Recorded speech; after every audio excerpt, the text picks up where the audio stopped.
नमस्कार मित्रांनो, तर आज आपण करणार आहोत ज्वालामुखी। चला तर मी साहित्य दाखवते। मी इथे घेतला आहे गरम पाणी म्हणजे कोमट, 4 चमचे खायचा सोडा, खाण्याचा रंग पण तुम्ही वापरू शकता, मी घरी कलर केलाय, पुन्हा आहे नरसाळे, व्हिनेगर, आणि मी एक बकेट घेतली, त्यात बॉटल टाकून त्याला मातीने छान ज्वालामुखीचा शेप दिलाय बघा। तर आता आपण ज्वालामुखीला सुरुवात करूया।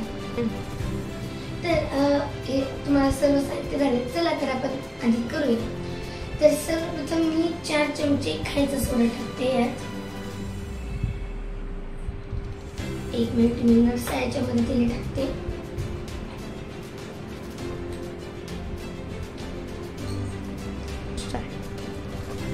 तर मित्रांनो, मी यात 4 चमचे सोडा टाकलाय।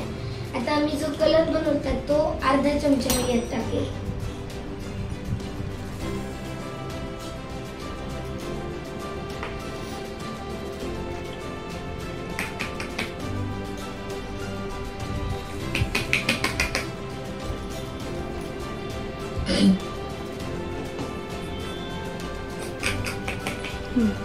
तर मित्रांनो, मी रंग सुद्धा टाकला आहे। आता मी पाणी टाकते।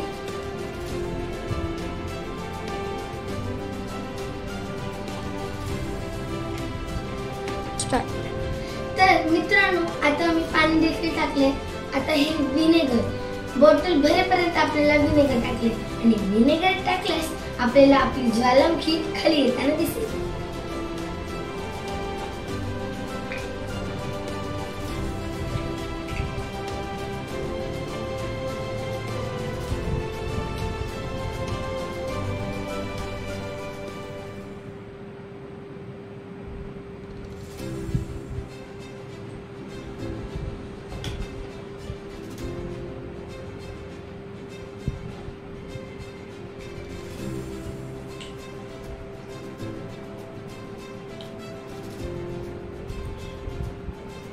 मित्रांनो, मला दिसतंय की आत बुडबुड येतात, म्हणजे वर येतो लावा रसातला जो लाल कलर,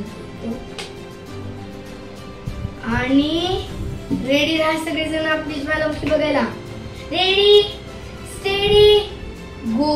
वाव, किती सुंदर प्रकारे आपली ज्वालामुखी बाहेर आली आहे बघा। ही जी ज्वालामुखीचा लाल कलर आहे तो आपला असणार लावा रस। ते बघा, तुम्ही पाहू शकता, मला पोळत नाही हा लावा रस।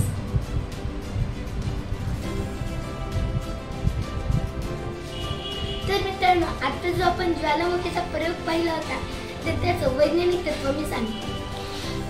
व्हिनेगर हे आम्ल आहे आणि खाण्याचा सोडा हे आम्लारी आहे। यामधूनच रासायनिक अभिक्रिया होते व इतर पदार्थांबरोबरच कार्बन डायऑक्साइड मोठ्या प्रमाणात निर्माण होतो। त्याच द्रावणात फेसाळते व बुडबुडे येतात। हा फेस बाटली बाहेर मोठ्या प्रमाणात सांडतो। लाईक करा, शेअर करा आणि सबस्क्राईब करा। चला तर भेटूया पुढच्या प्रयोगाला। तोपर्यंत बाय बाय।